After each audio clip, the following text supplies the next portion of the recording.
Erkak kishini qanday bo'lsa, shundayligicha hech kim qabul qilmaydi. Hatto ota-onalar ham ma'lum bir yoshdan keyin undan mas'uliyatni talab qila boshlaydi. Va bunga ularning haqqi bor.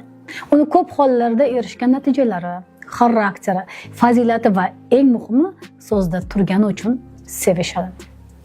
Lekin afsuski, 30 yoshda ham, 40 yoshda ham, hatto 50 yoshda ham bola bo'lib yashayotganlar bor.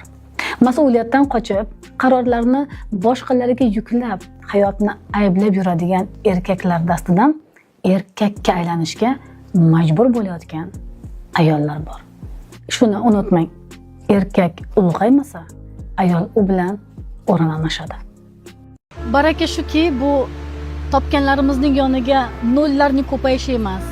Biz ushlab ko'rayotgan pullarning, bizga kelayotgan miqdorning ko'payishi emas, balki yashab turgan har kuningizni, daqiqangizni his eta olishingiz, yeyotgan ovqatingiz tatishi, farzandlaringizni kulishi, ularni bag'riga bosishingiz tatishi, xotirjam oila a'zolaringiz bilan eshigimni kimdir taqlatib qolib, qarzimni so'ramasmikan deyish haqiqiy barakadir.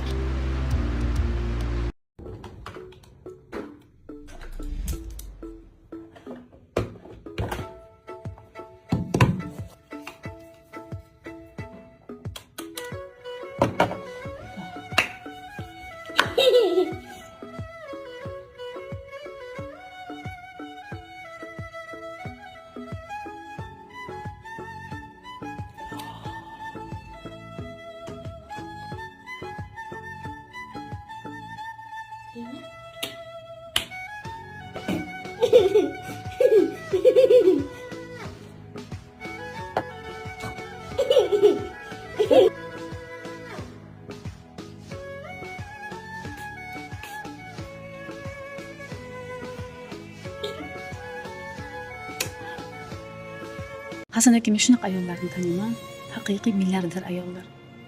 Istagan soniyasida istagan davlatiga uchib ketishi yoki bir qancha davlatda shaxsiy uylari deylik yoki bo'lmasam o'zini zo'r mashinalari, ammo qalb xotirjamligiga ega kelganda ishoning ancha yiroq.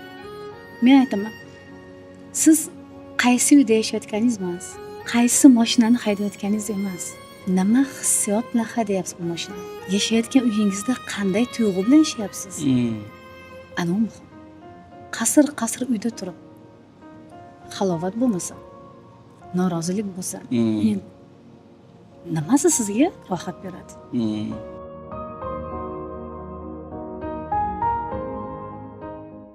Bizda oilalarda urush, janjal, er ayolni jerkigan, urushganni ko'rib katta bo'lish nimagadir normal holat. Turmush o'rtog'i, ya'ni eri ayolni yanog'idan o'pib qo'ysa, yoki unga sen yaxshi ko'raman desa, yoki bag'riga bossa, bu sharmanda. Uyat. Nega farzand muhabbatli oilani ko'rib katta bo'lmasligi kerak-da? Nega urushgan otani ko'rib katta bo'lish kerak? Nega biz hissiyotlarimizni ifoda etishda to'siq qo'yganmiz? Yaxshi ko'rganingizni, yaxshi ko'rishingizni ayting. Ifoda qiling. Xasmi halolimiz farzandlar buni ko'rish kerak. Ertaga ular ham baxtli hayot kechirish uchun, ular ham muhabbat olib, muhabbat mehr berish uchun bu narsani ko'rish kerak.